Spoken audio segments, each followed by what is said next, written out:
All right, we rolling? Okay. Hello. Welcome to episode 2 of the Weirdest of the Weird podcast. My name is Nathan, and welcome to our second installment of this podcast. Still kind of a work in progress, I guess. Working out the kinks here and there.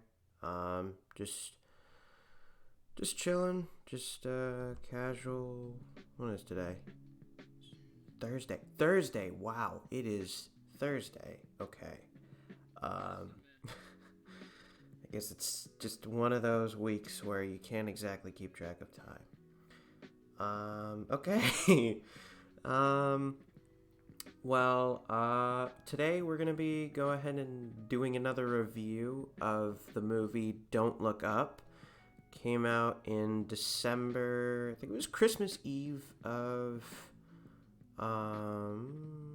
Christmas Eve of last year, so 2021. This movie. I mean, me personally, um, it was released on Christmas Eve, but I'd prefer it that it wouldn't be released on a holiday, especially Christmas Eve. But that's just me. It was released on Netflix. It's with Leonardo DiCaprio, Jennifer Lawrence, Jonah Hill, Meryl Streep, Mark Rylance. It's a real all-star cast. So yeah, we're just gonna go ahead and get into it today. Of course, if you like what you're hearing, be sure to give a like to this video and subscribe. And if you want me to review or talk about anything on this podcast, just be sure to leave a comment down below. And again, another thing that I'll be doing every podcast is I'll also put this in the link in the bio, and I think I also told this in the last episode, but I'm also going to be prefacing every episode at the beginning that this podcast and episode specifically does contain some pretty strong language and some pretty strong themes that I'll be talking about. Just want to give that as a heads up and as a mandatory, make that a mandatory thing in case, a kid accidentally stumbles upon this. That would be a big mistake. All right, so so this movie, I have mixed emotions about this. I'll first give a pretty, brief gist, a synopsis of the whole movie. I will possibly be getting into some spoilers. So this film basically chronicles two astrologers, I should say, at the University of Michigan. So both Leonardo DiCaprio and Jennifer Lawrence's character, they're keeping track of this comet. And whoopsie daisies, they find out that based on their own calculations, that this comet is not coming across the Earth. So it's not like doing like a quick flyby across the Earth like they hoped for. It's gonna impact Earth. It's gonna leave like a big crater. And they soon start to find out when they start to contact the government and proper appropriate authorities that this comet's gonna it's an extinction event. So they're like, oh, that's not good. We gotta tell somebody. So that's basically the gist of the film, and they try their best to convince their proper government officials and overall the world that that, hey, this comet's coming, we better prep for it. And again, this movie's directed by Adam McKay. It's it's his filmography is interesting to say the least because he started out, doing comedies. So he did the Anchorman movies. I think, did he do the first one? Hang on. Uh, yeah, hang on. Let me just see.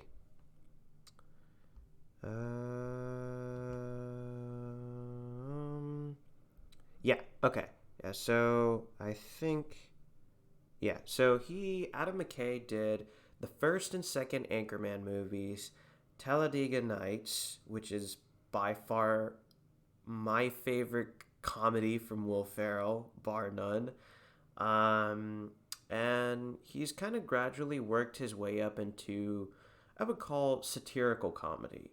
So that being, moreover, that he's focused um, more towards explaining, like trying to give a sobering reality and try and give some interesting facts and kind of make it a little bit more of a dramatic, also semi-satirical sprinkled in, but also very serious at the same time. And the first movies that I believe he started to delve into with that was The Big Short, which basically talked about the true story of the 2008 financial crisis. Um, Also, a pretty great movie, in my opinion. Really does explain to a normal dumb person like me who kind of doesn't isn't really good with numbers on basically how the stock market works, how the housing market works, and what specifically led to that specific market to collapse. Um, and then after that, he started to his next film, kind of going along that semi-satirical, also serious route, was Vice. Also, pretty good. Not as great as A Big Short, but I mean, again, it has Christian Bale, and again, him being the genius chameleon method actor that he is, he's able to slip into this role with ease, quite literally. And yeah, I think he gives again like he gives one of his best performances in this film. He has many performances, but this is one of his true best. Um, and then there's Don't Look Up. Um, and I feel like um, me personally, one big problem that it's kind of a lingering thing that I've noticed with Adam McKay's films, beginning with The Big Short. Um, it's a failure to capture mood. Um, I mean, this is just me personally, but it kind of started with The Big Short, where there's like some jokes where it's just like, uh,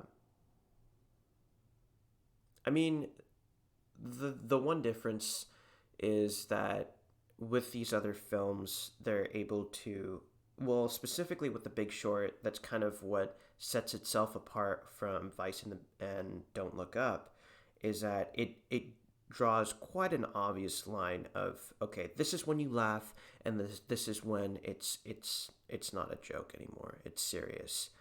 I think one scene that primarily exemplifies this, again, this is, I'm going to go into spoilers for both Vice and The Big Short, um, is the sequence where I forget the characters' names, but they go with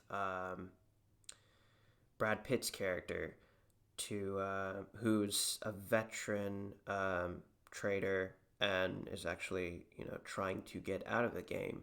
They go to Vegas, and with these two kind of junior players who are trying to profit of betting against the housing market. They're trying to make all kinds of deals in this Vegas con to try and profit themselves and get themselves good deals.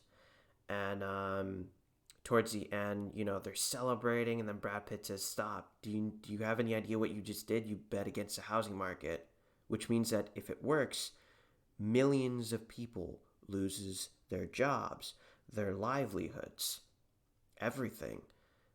And I mean, again, the scene plays out, and it's pretty obvious.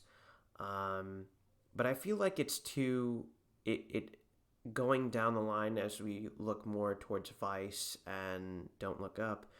It's pretty stupidly obvious. And I feel like in some cases, sometimes it's those type of scenes kind of treat the audience as stupid, or kind of gives a gander as the audience is not as smart as the filmmakers think they are. Um, and I mean, I have no problem with it, but it kind of really sells the audience short. I feel like in some ways.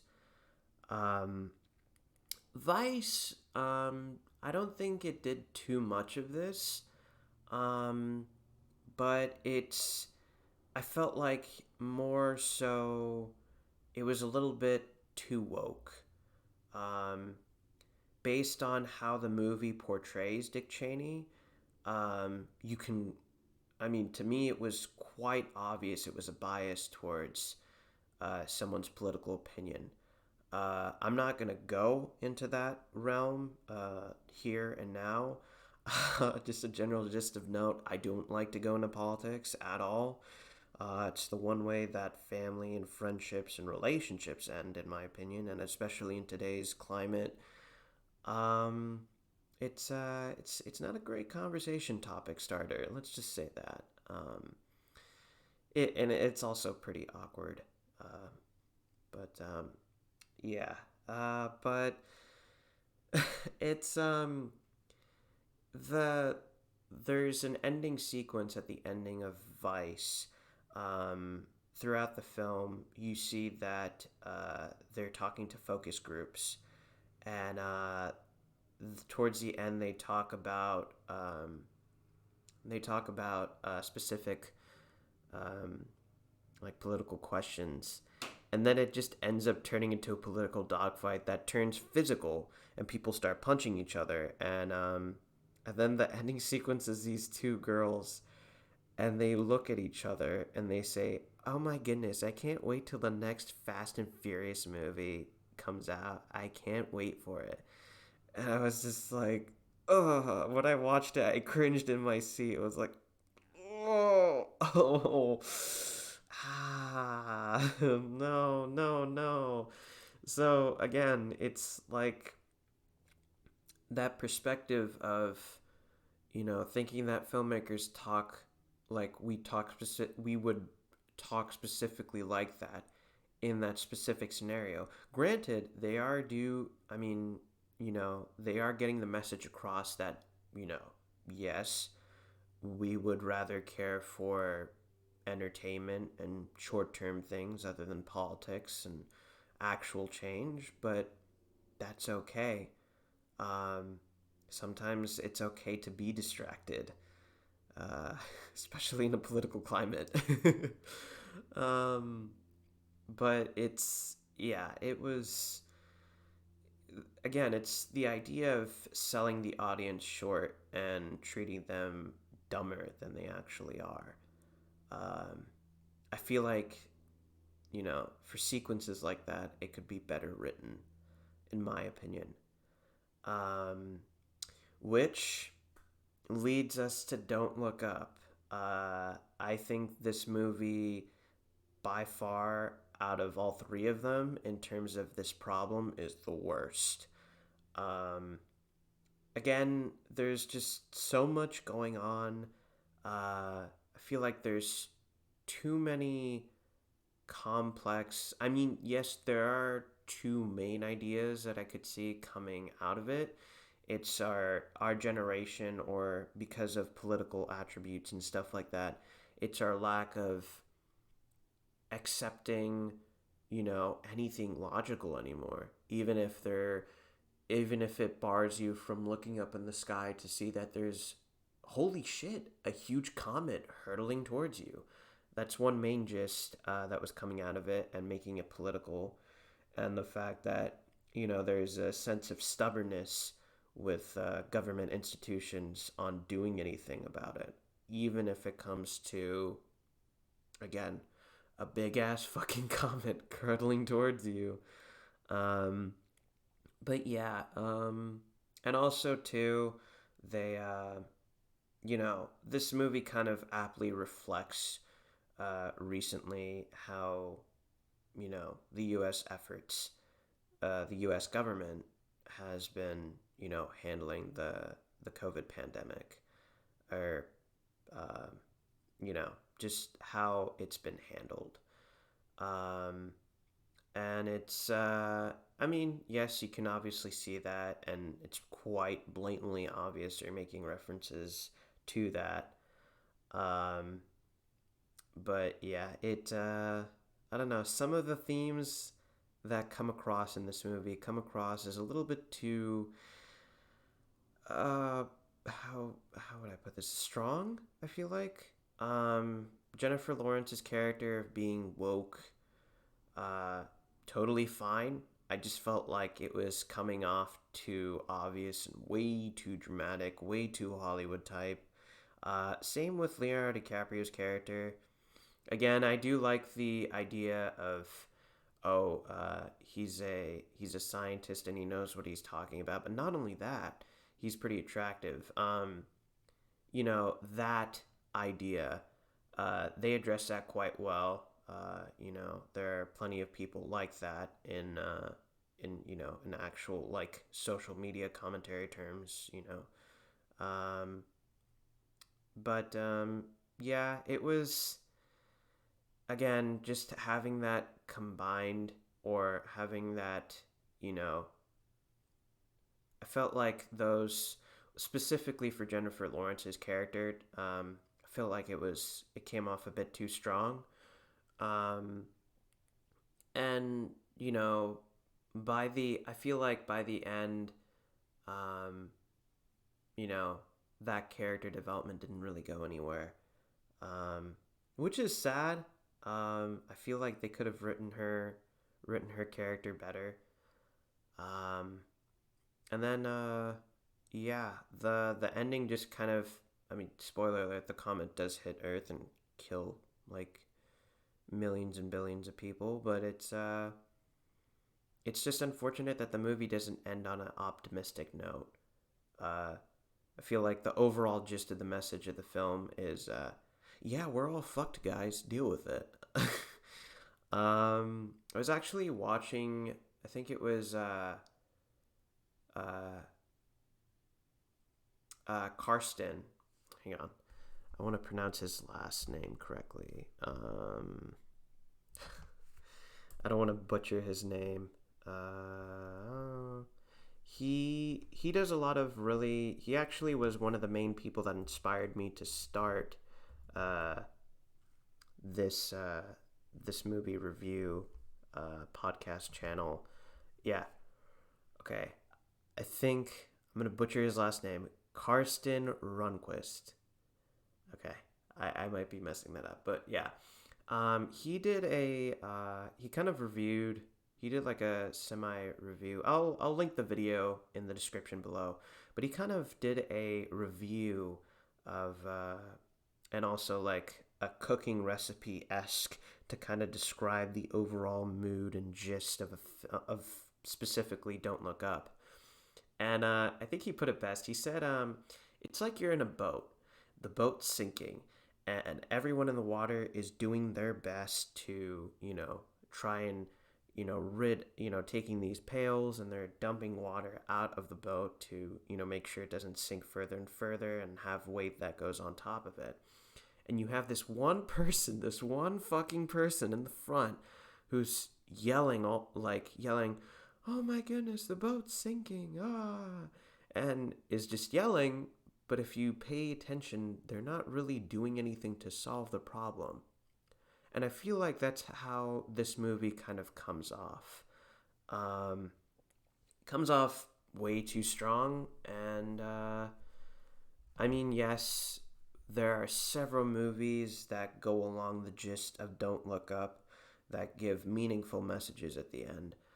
Um, but me personally, to live in a world that we do now, and especially to know that there are a lot of people that are scared, uh, specifically people who are still in quarantine or still locked in place because of the pandemic.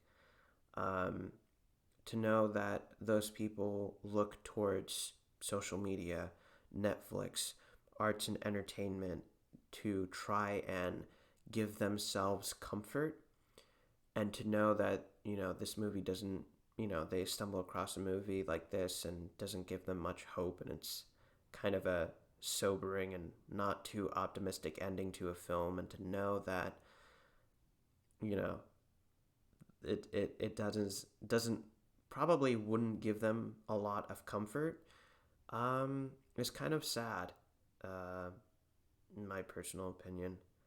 Um, but hey, that's okay. I mean, we do live in a free world. You can make what you want. But that's how I personally felt about the movie. Um, I think I would give it a personal maybe 4 out of 10. Um, yeah, I'd give this movie 4 out of 10. Some perks of the film: the cast did an amazing job. Jennifer Lawrence, Leonardo DiCaprio, Jonah Hill, Meryl Streep. Um, the cast is pretty stacked and pretty good. You could see that they were really giving it their all, in spite of the movie script. um, and another thing that I'll really compliment is the soundtrack. Soundtrack's composed by, I think his first name is Nicholas Betrell. I think that's how you pronounce it. Nicholas. Hang on. Da, da, da, da. Yeah, I think. Yeah. So his name is Nicholas Britell. That's how you pronounce his name.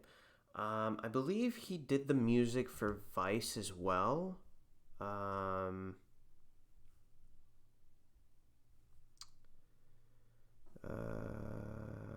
Hang on.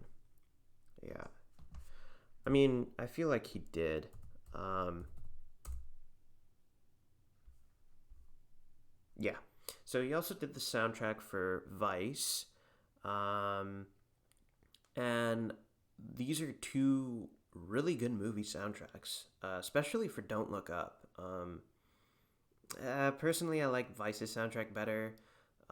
Just there's more of an orchestral presence, with Vice, and I feel like he kind of experimented a little bit with Don't Look Up with a little bit of some like electrical keyboard and stuff like that. But I give him props. The soundtrack really slaps. it's I know it's weird that I'm using that term for soundtrack music, but yeah, it really slaps. It slaps good. Um, but yeah, that's another thing I really compliment this movie for. Uh, yeah, I can't think of anything else. But yeah, it was a meh film. Um, but yeah, yeah,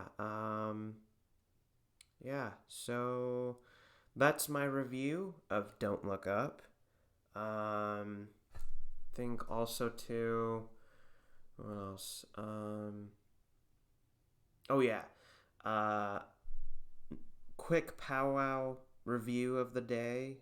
Movie review, in my opinion.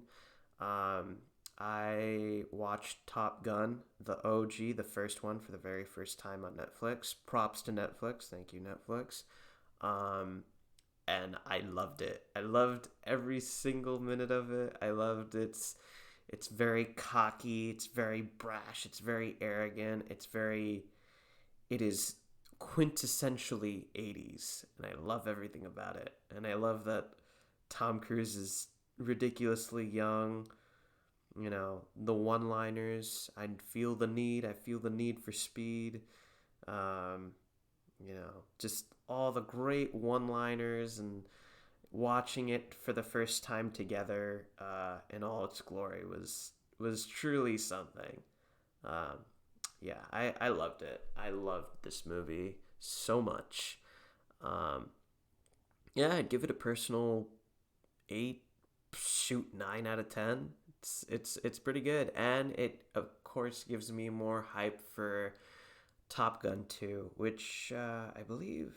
Oh shoot, yeah, it comes out at the end of May, so that's soon. I'm looking forward to it. Um, but yeah, that's gonna be it for today's episode of the Weirdest of the Weird podcast. Again, if you like what you're hearing, be sure to give a thumbs up and subscribe to the channel. And if you want to, if you want me to talk about something specifically on this podcast, be sure to comment down below and let me know. All right, that's going to be it for today's episode, guys. I'll see you on the flip side.